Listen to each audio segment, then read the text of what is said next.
ఎన్ని తిరిగినామో ఎంతమంది ఒక్క మాయావతి గారింటికి 19 సార్లు పోయినామండి. మొట్టమొదటిసారి ఓటు ఆమె క్యాయ్ తెలంగాణ తెలియదు పాప మాకు అవగాహన లేదు. మొత్తం చెప్పిన అమ్మ మా దుఃఖంకి ఇది, మా బాధకి ఇది, మా బతుకుకి ఇది. నువ్వు కూడా ఒక దళిత కాదు పక్షాన కొట్లాడుతున్నావు, సపరేషన్ కు ఆపరేషన్ కు వ్యతిరేకంగా కొట్లాడుతున్నావు, సంఘర్షణ చేసేటువంటి నాయకురాలికి మాది కూడా గదే బాధ మీద దోపిడీకి గురవుతున్నావు. కాబట్టి నీ దండం పెట్ట నువ్వు మద్దతుగా రావాలంటే నిజమైనటువంటి సంఘర్షణ చేసే నాయకురాలు కాబట్టి ఆమె మేము మొత్తం వివరించి చెప్పిన తర్వాత ఇటువంటి విషయం ఉంది కాబట్టి తప్పకుండా మా మద్దతు ఉంటుంది, వచ్చే ఎన్నికల్లో మా పార్టీ మేనిఫెస్టోలో పెడతా అని చెప్పి ఆమె మద్దతు ఇచ్చింది.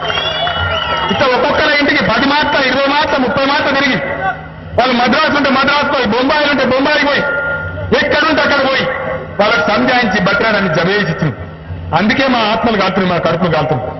మా మీద కూడా మా ప్రజలకు కొంత అనుమానం వచ్చింది, అయినా మేము భరించడం. ఎందుకంటే తెలంగాణ పీకపోదామని ఆశ. ఈంట ఇక్కడ తీసుకొని పోతే పోతుంది, ఇళ్ళకెళ్ళి బయట పడుతుంది గండలోకి వెళ్ళినటువంటి దానికి ఆ ఒక్క ఆశలు పడి అనేక నెలలు ఒప్పుకోబట్టి నేను మీ బిడ్డగా మీ ముందు చేసే శపథం ఒకటే. నేను మీ బిడ్డను ఈ తెలంగాణ మట్టిలో, ఈ సిద్దిపేట గడ్డలో పుట్టినవాడిని. రేపు చచ్చిపోయిన తర్వాత కూడా ఇదే మట్టిలో కలిసిపోయేవాడిని.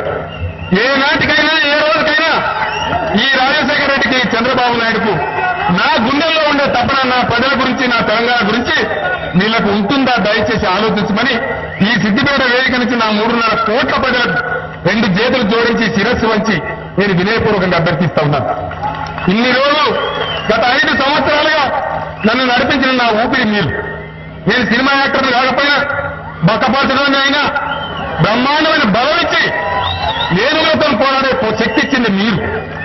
నా ఆశ మీరు, నా ఊపిరి మీరు, నన్ను నడిపించింది మీరు. ఇక ముందు కూడా మీరే నన్ను నడిపిస్తారు. 10 జిల్లా